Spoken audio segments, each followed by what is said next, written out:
Muchas gracias, compañeros, y un saludo a todas las personas que nos están viendo.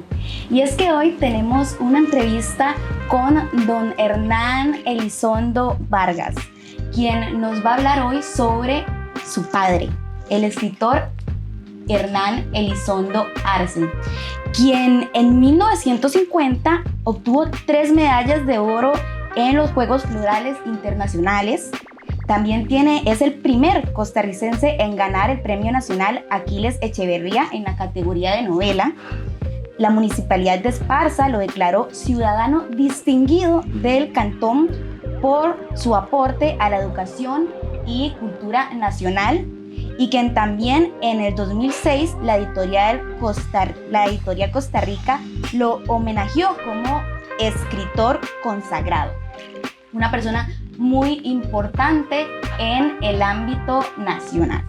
Y vamos a comenzar la entrevista con una pregunta sobre su primer libro, Alma, Dolor y Paisaje, que fue su primera obra que salió a relucir ante el país con un prólogo que fue escrito por el mismísimo Pepe Figueres. Coménteme cuál fue la relación que tuvo don Hernán Elizondo Arce con el expresidente de la República y cómo el exmandatario influyó en su primer libro. Bueno, para esa época, principios de los años 40, papá estaba estudiando en Escazú. Vivía donde unos familiares, y entonces él iba a estudiar en la noche y trabajaba de día. Se hizo amigo de Guido Fernández, que era el secretario de don Otilio Ulate Blanco en el Diario de Costa Rica, y como le gustaban hacer poemas, entonces Guido, su amigo, los llevaba al Diario de Costa Rica y ahí don Otilio los publicaba.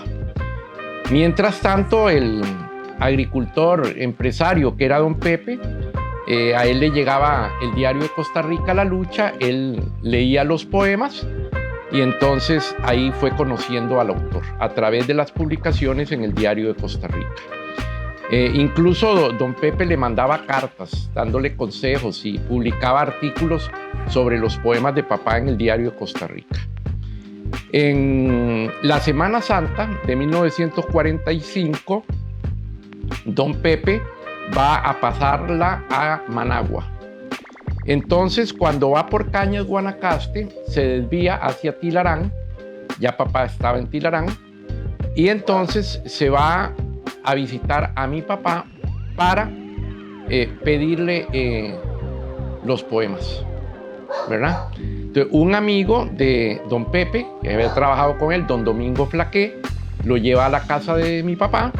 Y entonces ahí él pide permiso para llevarse el pequeño baúl donde estaban todos los poemas, se los lleva para Managua, y en el Hotel Dilido, que está frente a la estatua de Rubén Darío, que fue destruido por el terremoto de 1992, entonces ahí don Pepe selecciona los poemas, corrige algunas faltillas que tenían ahí por la máquina de escribir de entonces, y le manda a publicar el primer libro. Se llama Alma, Dolor y Paisaje. Es el primer libro de él, de 1945. Y el 12 de octubre, don Pepe le va a hacer el prólogo en la Hacienda La Lucha. Él le va a hacer el prólogo. Esa es la firma en agosto del 45, sí. Y la firma de don Pepe, que papá la obtuvo cuando don Pepe cumplió 80 años. Óscar Arias le hizo la fiesta en la casa presidencial y papá fue invitado porque don Pepe siempre dijo que había sido el primer figuerista del país.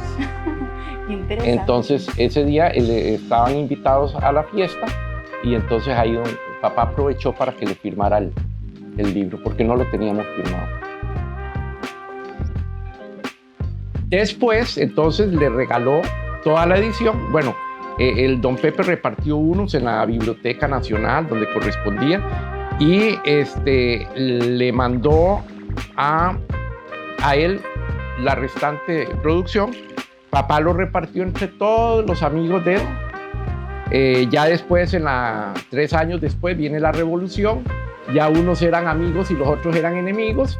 Entonces de ahí le tocó, no pudo participar de la revolución por más que quería ayudarle a don Pepe porque lo metieron a la cárcel.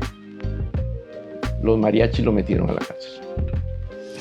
Bueno, y ya que estamos hablando de los primeros libros que publicó su papá, hablemos sobre la novela que tiene 6 ediciones, con la cual don Hernán ganó el Premio Nacional Aquiles Echeverría, donde hace una crítica social hacia la problemática guanacasteca en esos tiempos. Y es que, bueno, estoy hablando del libro Memorias de un pobre diablo. Por favor, coméntenos la importancia que tiene esta novela a nivel nacional. Sí,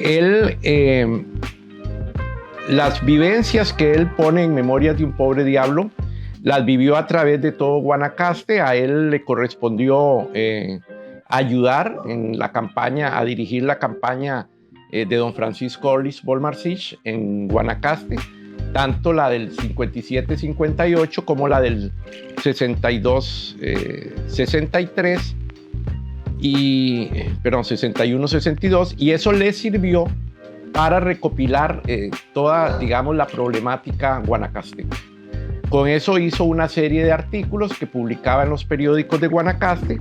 Y ya después, cuando vino la convocatoria para el primer premio Aquileo J. Echeverría en novela, entonces él recoge todo, lo hace en forma de novela, participa y gana el primer lugar. Gana el primer lugar en los Juegos Florales del 63 y después gana el Premio Nacional Aquileo J. Echeverría en novela.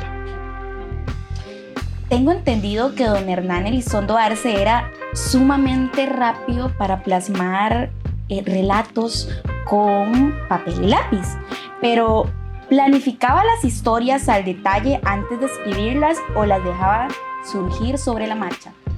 No, él, digamos, le fascinaba viajar en bus. Le fascinaba viajar en bus. Entonces, en el bus siempre llevaba una libretita con un bolígrafo e iba escuchando historias, ¿verdad?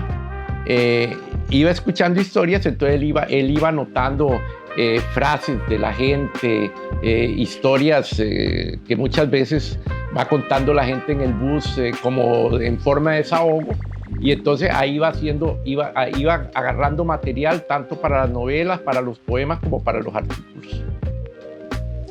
¿Cuál fue el libro que más lo impactó y por qué? Bueno, el que más lo impactó fue De este lado de la eternidad. Él escribe una novela sobre el asilo de ancianos de Tilarán.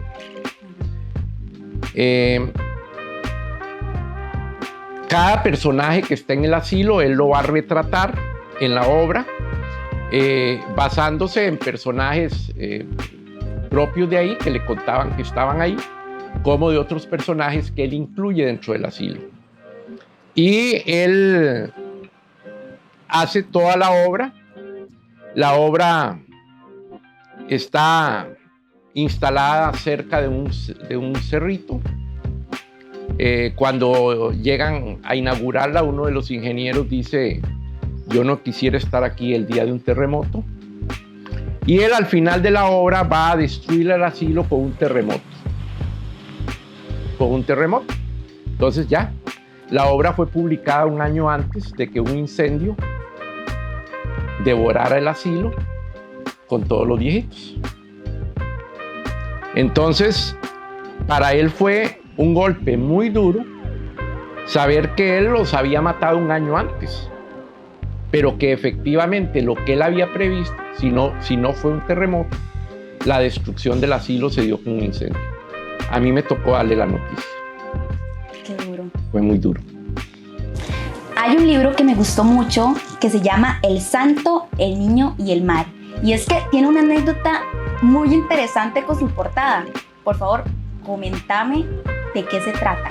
Bueno, la portada de este libro se la encargó la editorial Costa Rica a Juan Luis Ramírez Vargas, que es el mejor pintor de Esparza. por pedido de mi papá. Y entonces Juan Luis se leyó el texto, hizo la portada y mandó el cuadro a la editorial para que hicieran los trámites de la edición. Cuando lo vimos el cuadro, nosotros dijimos, se lo vamos a comprar a Juan Luis para que regalárselo a papá en el próximo cumpleaños, ya que a él le fascinaban los cumpleaños. ¿Y cuál va siendo la anécdota de que un domingo me llama una hermana mía que de pura casualidad entró a la iglesia del Carmen en Punta Arenas y estaba el cuadro para una rifa? El padre pidiendo que compraran números para la rifa del cuadro, y mi hermana toda triste y llorosa me dijo, pero si es que nosotros se lo íbamos a comprar a Juan Luis. Pero es que le digo, nadie le ha dicho a Juan Luis todavía. Pues el cuadro está ahí para rifar. Me dice, ¿qué hago? Compre todos los números. Entonces se puso a la par del cuadro, y cuando llegó el padre, le dice, padre, le voy a comprar todos los números. Dígame cuánto es para hacerle el depósito y yo me llevo todos los números de la rifa. Y así lo pudimos rescatar, y bueno, después se le pagó el marco por aparte, y le dimos una contribución para la iglesia porque teníamos que rescatarlo. El cuadro era para mi papá, porque papá se lo había pedido al pintor para su obra y no era justo que se fuera para otro lado. Bueno, qué dicha, ya tiene sí. El cuadro en la casa. Ya lo tenemos en la casa, sí. Y bueno, por último, por favor, coméntenle a las personas que nos están viendo cuál ha sido esa anécdota que usted tiene junto a su papá que recuerda con mucho cariño. Bueno, quizá la era del desprendimiento. Yo tuve la oportunidad de viajar con él fuera del país solo en una ocasión, y fue a Cuba. Fuimos con mi mamá y una hermana adoptiva. Fuimos a Cuba. Y nos conmovió mucho que el carretonero que nos llevó de Varadero, del hotel donde estábamos en Varadero, al pueblito de Varadero, nos iba comentando todas las tristezas que se vive en Cuba. Y ahí nos dijo cómo funcionaba el sistema. Nosotros a él le pagamos $9 por el viaje. $9 por el viaje. Él hace no sé cuántos viajes al día, y él al final recibía $3 por mes. Él andaba descalzo, y al final, ya el día siguiente, casi que nos tocaba venir. Entonces lo fuimos a buscar en la mañana para que una vez que terminara de trabajar, de manejar el carromato, viniera al hotel. Entonces papá nos dijo, de todo lo que no nos estorba y no ocupamos, va en una bolsa para él. Entonces iban camisas, jeans, tenis, todo, porque ya veníamos de regreso, y entonces le dejamos todo. El otro día fuimos a despedirnos de él y no había llegado al hotel. No llegó porque él salía de ahí del hotel. Entonces preguntamos por él y nadie nos supo decir, pero ese día sí dijo, no, dejemos todo aquí, no llevemos nada para Costa Rica, solo los recuerdos, souvenirs de allá. Pero sí, ese día me convenció de que era un ser humano, porque a nadie se nos había ocurrido. Un ser humano increíble. Un ser increíble. Bueno, con esta pregunta damos fin a nuestra entrevista. Muchas gracias, don Hernán, por hablarnos un poquito sobre su padre, quien fue un escritor muy conocido y muy famoso en Costa Rica. Y bueno, no solo en Costa Rica, sí, también internacionalmente. Este año cumplía sus 100 años. El centenario. El centenario, sí. El centenario. Así que muchas gracias a ustedes por acompañarnos, y seguimos con mucho más.